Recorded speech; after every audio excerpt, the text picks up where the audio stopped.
Welcome to NFL, where the NFL starts and ends. Denver finally made a decision that should have been made probably by week 5. As Nathaniel Hackett gave the play calling duties to quarterback coach Clint Kubiak. Now you're like, where did I hear that name? Let me get to that in a minute. Nathaniel Hackett shouldn't have been calling plays in the first place. He never called plays before. Ever. Wherever he's gone, he's really never called the plays. He was in Jacksonville. It didn't work there. He went to Packers, where Matt LaFleur calls his own offense.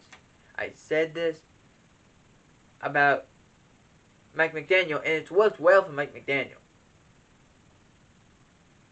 Kyle Shanahan calls his own plays. So you're going to have to trump that. He calls his own plays. And so it's working well for you. Nathaniel Hackett, it's not. He wasn't good at calling it. He was terrible in time management situations. There was a couple plays where it just looks like everyone's off. And whether that's because of Hackett, because of Wilson, because of all the other players just not knowing what to do, it doesn't work. So finally, they gave the play calling duties to Clint Kubiak. Now, who's Clint Kubiak? Well, he's Gary Kubiak's son. Gary Kubiak. He's all part of that Kubiak family. That Kubiak family, when you had his father coach the Houston Texans, he was the head coach for the Houston Texans, the head coach for even the Denver Broncos when they won the Super Bowl. Gary Kubiak's a great coach. He is. The things he was able to do was insane. But he was also a very good offensive mind. In the last couple of years, he was in Minnesota as the offensive coordinator / offensive assistant. And his son, Clint, was with him. After the Zimmer regime got fired or let go, Clint went and started going to work for the Denver Broncos as his father Gary had retired. And I think a year prior to that.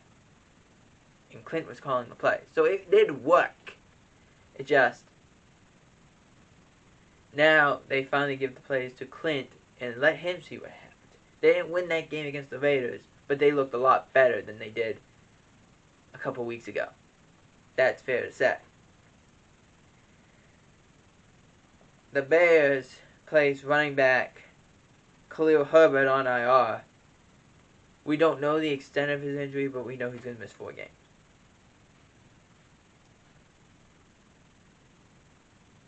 The Browns-Bills matchup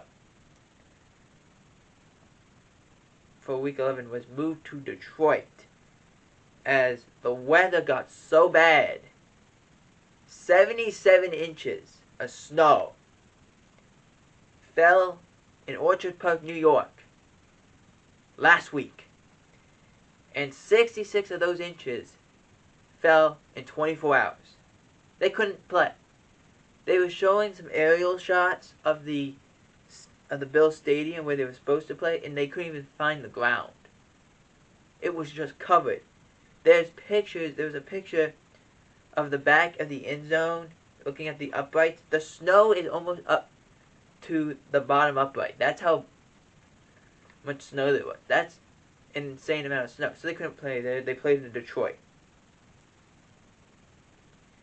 The Chiefs placed Mecole Hardman on IR. Don't know the extent of his injury, but having him out for 4 games, I think will be a massive loss.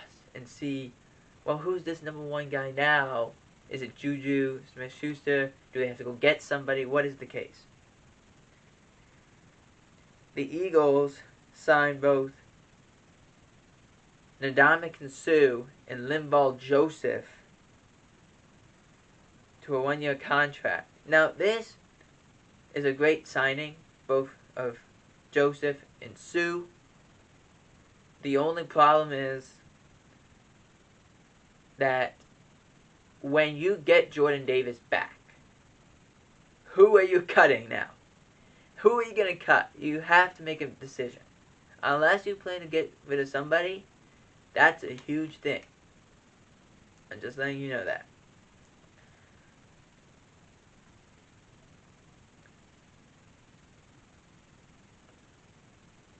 MetLife Stadium has decided to change field from field turf to not natural grass, but what they are calling realistic grass.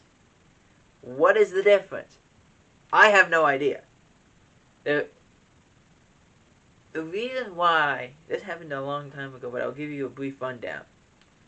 The reason why they got rid of natural grass was because the jerseys were becoming stained, but it was also because of rain. It was muddy. It was causing problems. People were getting hurt. Footing was terrible. Games were unwatchable.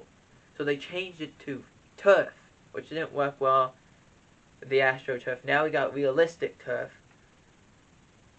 that kind of looks like grass. You get the rubber pellets and all that stuff. That's what it is. Now, I don't know the difference between realistic grass and natural grass, but I'm sure we'll figure that out in the coming months.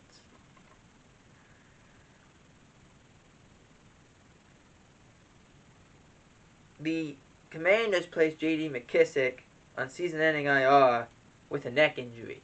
McKissick's a good player. He kind of spurned the Buffalo Bills, as the Bills were willing to give him a contract. He said he was signing there, he was going, and then he said, no, I'm going to go back to Washington. And that's what he did. But he's a good player, and you don't want to see players, especially with a neck injury, have to go and miss the remainder of the season. You don't want to see that. Robert Saleh was talking about the Jets' offense, and we'll clean it up to what he basically was saying. He said this team was terrible and horrible on offense. I saw a tweet came out. In the second half, the Jets, per play, gained 2.77 inches per play. That's terrible. And that's a problem. Again, you face Bill Belichick, and Zach Wilson didn't look ready. It's a massive disappointment.